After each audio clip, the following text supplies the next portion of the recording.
Understanding the natural instincts of horses is fundamental to responsible equine management.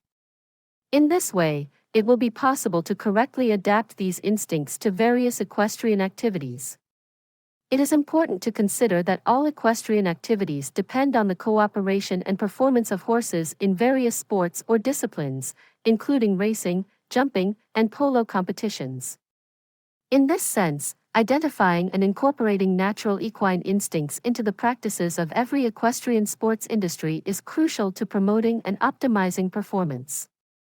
These instincts can be integrated into training protocols, breeding, and management of equestrian facilities, thus, improving the overall welfare and success of any equestrian project.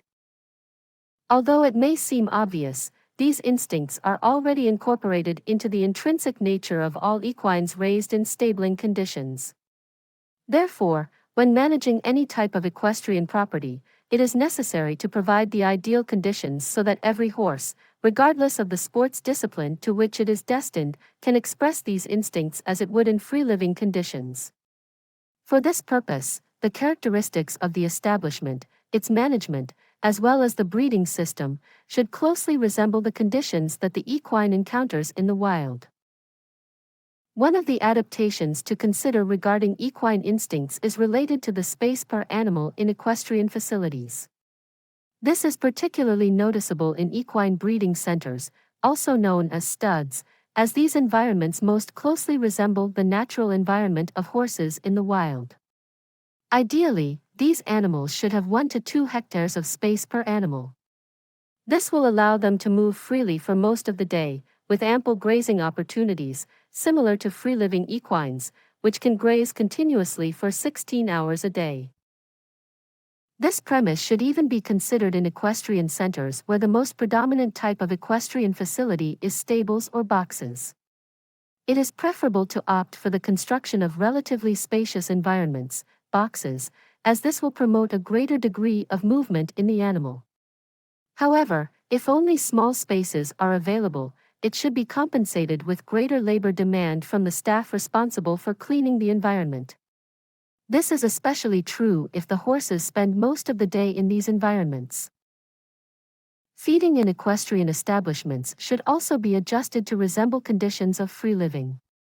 Therefore, the recommendation is to carry out fractionated feeding, which involves administering the daily food ration in as many portions as possible. Thus, a horse that eats its daily ration divided into 4 food portions will have better nutrition than a horse that eats the same amount of food per day, but divided into 2 portions. This ensures that the food, especially forage, remains in the large chambers, stomach, cecum, colon, of the digestive tract for a longer time, promoting better assimilation of beneficial nutrients for the animal's health. Additionally, by providing small food portions, the occurrence of gastrointestinal disorders concurrent with colic is avoided. Likewise, food, forage or concentrate, should be provided on the ground, as it resembles how the equine feeds in nature and facilitates better discrimination of the most succulent grasses in its diet. Repression, suppression, or disregard of natural instincts in horses can lead to a series of behavioral disorders, stereotypies. The possible consequences of ignoring these alterations, which arise from the inhibition of these innate behaviors, can be observed in behaviors related to aggression and stress.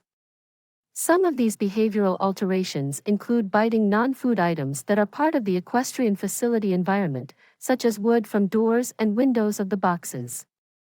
Additionally, some horses may bite and self-mutilate parts of their tails. Other behavior alterations can be observed in horses that walk incessantly in circular paths within their box, while others tend to remain still in the corner of a box most of the time.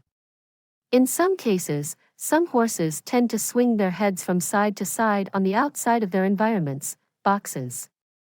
Other horses develop the bad habit of ingesting their own feces, which may indicate a concurrent nutritional deficiency in these cases. In more severe cases of behavioral alteration, aggression from one horse towards other horses, and even towards humans, can be observed. It should be noted that the breeding and handling of any horse in stabling conditions involve a certain degree of risk in any situation. However, when a behavioral alteration occurs concurrently with aggression, it should not only be considered a potential risk situation but also an imminent risk situation. By understanding the underlying causes of these problems, equine professionals can develop effective strategies to address and mitigate unwanted behaviors, thus improving the overall quality of life for horses under their care. In the competitive world of equestrian sports, the repression of natural instincts can pose significant challenges for both the horse and the rider.